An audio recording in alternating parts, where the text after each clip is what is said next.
नमस्कार दोस्तों। आज हम डिस्कस करेंगे आरबीसी के बारे में। जैसा कि हम जानते हैं आरबीसी है जो वो ब्लड का ही पार्ट होता है। पिछली वीडियो में हमने पढ़ा था ब्लड के बारे में। तो ब्लड के चार कंपोनेंट होते हैं, पार्ट होते हैं, हिस्से होते हैं। आरबीसी, डब्ल्यूबीसी, प्लेटलेट्स और प्लाज्मा। तो आज हम डिटेल में पढ़ेंगे आरबीसी के बारे में। ठीक है, सबसे पहले ये देखिए, आरबीसी के अंदर एक पिगमेंट होता है जिसको हम बोलते हैं एचबी। एचबी को हीमोग्लोबिन बोलते हैं। हीमोग्लोबिन, हीमोग्लोबिन ये एक प्रकार का भाई क्या होता है, हीमोग्लोबिन प्रोटीन होता है। PROTEIN, protein. ठीक है, इस हीमोग्लोबिन के कारण ही आपका खून जो है, खून यानी ब्लड, ब्लड का रंग क्या होता है, लाल होता है। और ये हीमोग्लोबिन ही ना, ये आपकी जो एक सेल से दूसरी सेल्स में क्या काम करता है, ऑक्सीजन को कैरी करता है भाई। ये ऑक्सीजन को कैरी लेके जाता है। ठीक है, और एक जो एचबी होता है ना, एचबी यानी हीमोग्लोबिन का एक मॉलिक्यूल्स ना ऑक्सीजन के 4 मॉलिक्यूल से कनेक्टेड रहता है। ठीक है, एक हीमोग्लोबिन का मॉलिक्यूल्स 4 ऑक्सीजन के मॉलिक्यूल से कनेक्टेड रहता है। ठीक है, अब देखिए, जो हमारी आरबीसी को देखोगे ना आप, ये कौन सी शेप में मिलेगी। आप अगर माइक्रोस्कोप या सूक्ष्मदर्शी से देखोगे, माइक्रोस्कोप को हिंदी में सूक्ष्मदर्शी बोलते हैं भाई, उसको देखेंगे ना तो ये कनकेव शेप में मिलता है, जैसे डिश टाइप नहीं होता है। तो इसकी जो ये आपकी टोटल डायमीटर होता है आपका कितना, 7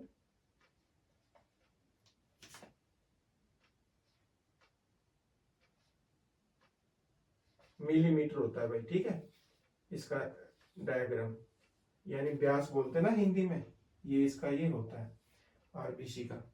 ठीक है, अब देखिए आरबीसी बनता कहाँ पे। मान लो ये आपकी हड्डी है, यानी एक बोन है। ठीक है, बोन होती ना, ये हड्डी होगी बोन, ये हिप बोन हो गई, कोई भी जो बड़ी बड़ी बोन होती ना, बोन के अंदर क्या होता है, बोन मैरो नाम, बोन मैरो होता है, जिसको हिंदी में क्या बोलते हैं हम, अस्थि मज्जा बोलते हैं। बोन मैरो को हिंदी में अस्थि मज्जा होता है। और बोन मैरो कहाँ पे मिलता है, बोन मैरो मिलता है, लेडीज हो या जेंट्स हो, कहीं भी हो, उसकी हड्डियों के बीच में मिलता है बोन मैरो, उसको हिंदी में अस्थि मज्जा बोलते हैं। तो वहां पे स्टेम सेल्स होते हैं। क्या होते हैं, स्टेम सेल। ये देखिए, stem cell, STEM, stem cells. इन स्टेम सेल से ही WBC, white blood cells, red blood cells और आपकी प्लेटलेट्स बनती हैं। ठीक है, और ये किससे कनेक्टेड होती है, हमारी हड्डियां। हमारी हड्डियां फिर वेन से, कैपिलरी से, आर्टरी से कनेक्टेड होती है। यहाँ से WBC, RBC, प्लेटलेट्स बनती हैं और हमारे ब्लड्स में आ जाती हैं। ठीक है, तो यहाँ से बनती है ये। ठीक है, आरबीसी वगैरह सारी की सारी। और इनको बनने में कितना दिन लगता है, एक आरबीसी को मान लो बनने में 5 से 7 दिन लगता है। बनने में आरबीसी को यहाँ बनेगी आपके बोन मैरो में, और फिर बनते बनते और ये आपके ब्लड स्ट्रीम में आ जाएगी। ठीक है, 5 से 7 दिन का टाइम लगता है। और इसका लाइफ स्पैन कितने दिन में, बन तो गई 5 से 7 दिन में, और मरती कितने दिन में आरबीसी, मरती है 120 दिन में। 120 दिन के बाद, जैसे ही 120 दिन की हो जाती है आरबीसी, ये भाई खत्म हो जाएगी। ठीक है, आरबीसी की डेथ हो जाती है 120 डेज के बाद आरबीसी। और दूसरा ये क्वेश्चन भाई, एक क्वेश्चन और आ गया, आरबीसी के अंदर न्यूक्लियस नहीं होता है। आरबीसी होती ना red blood cells, red blood sales के अंदर न्यूक्लियस नहीं होता है, बिल्कुल नहीं होता है भाई। ठीक है, अब नंबर ऑफ आरबीसी की, हमारी कितनी आरबीसी होती है, तो ये होता है 4 to 6 मिलियंस पर माइक्रोलीटर।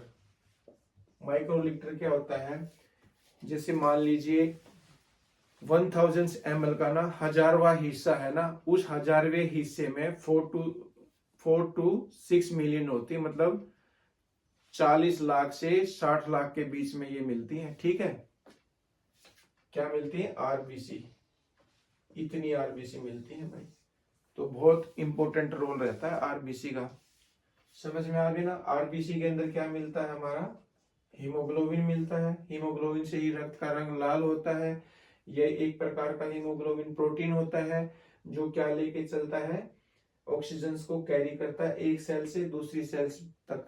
ठीक है, एक हीमोग्लोबिन का जो मोलिक्यूल है 4 ऑक्सीजन के मोलिक्यूल से कनेक्टेड रहता है। आरबीसी 5 से 7 दिन में बन जाती है। बोन मैरो के अंदर आरबीसी 120 दिन तक जीवित रहती है। इसके बाद 120 दिन के बाद इसकी डेथ हो जाती है। कहाँ पे इसकी डेथ होती है? वही कहाँ पे, स्प्लीन में। स्प्लीन, ये स्प्लीन है ना, जैसे स्प्लीन 120 दिन के बाद स्प्लीन, हिंदी में इसको प्लिया बोलते हैं। स्प्लीन, ये राइट साइड में स्प्लीन होती है, वहां पे जाके स्प्लीन की डेथ, आरबीसी की डेथ हो जाती है। स्प्लीन को क्या बोला जाता है? Graveyard of spleen, graveyard of RBC बोला जाता है, यानी रेड ब्लड सेल की कब्र भी बोला जाता है स्प्लीन को। ठीक है, तो इस टाइप के क्वेश्चन आरबीसी में से मतलब आते हैं। बाकी आरबीसी का से और कोई क्वेश्चन नहीं आएगा। और अगर आरबीसी की कमी हो जाती है ना तो बॉडी में एनीमिया भी हो जाता है। ठीक है, अब एक क्वेश्चन और आ गया भाई आप लोगों के लिए। क्वेश्चन ये है,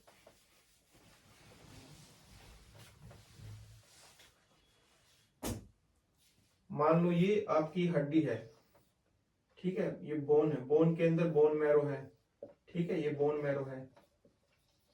कितनी क्वांटिटी में आरबीसी निकलनी चाहिए, डब्ल्यूबीसी, ये कितनी मात्रा में प्लेटलेट्स निकलनी चाहिए, इसको कंट्रोल कौन करता है? ठीक है, देखिए इसको कंट्रोल कौन करता है। मान लो ये हमारी किडनी है। ठीक है, तो हमारी किडनी के ऊपर ना एड्रिनल ग्लैंड होती है। इस एड्रिनल ग्लैंड के ऊपर ना एक एड्रिनल ग्लैंड है ना, इस एड्रिनल ग्लैंड से हार्मोन निकलता है। कौन सा? ईपीओ हार्मोन, एरिथ्रोपोइटिन हार्मोन निकलता है। वो एरिथ्रोपोइटिन हार्मोन ही इस कंट्रोल करता है इसको।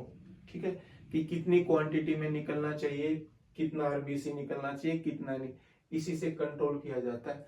जिन लोगों को जो सीकेडी हो जाता है ना, क्रोनिक किडनी डिजीज वगैरह हो जाता है, जिनकी किडनी खराब हो जाती है, उनको ईपीओ ना बाहर से दिया जाता है। पेट में इंजेक्शन, ईपीओ के इंजेक्शन लगाए जाते हैं, सबक्यूटेनियस बोलते हैं उनको, ऐसे पेट में लगाए जाते हैं। ठीक है, तो बहुत इंपॉर्टेंट रोल रहता है किडनी का भी।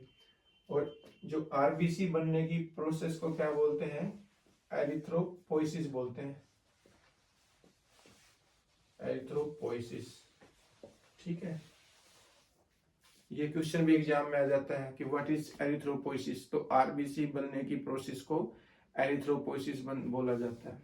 ठीक है, और ब्लड बनने की प्रोसेस को क्या बोलते हैं? हेमेटोपोइसिस बोलते हैं। ठीक है, इस टाइप के क्वेश्चंस हो गए भाई मोस्टली। और तो इसमें कोई ऐसा क्वेश्चन नहीं है जो आरबीसी से बनता हो। बस थैंक यू वेरी मच, और मेहनत करते रहिए और जिंदगी में आगे बढ़ते रहिए। नमस्कार।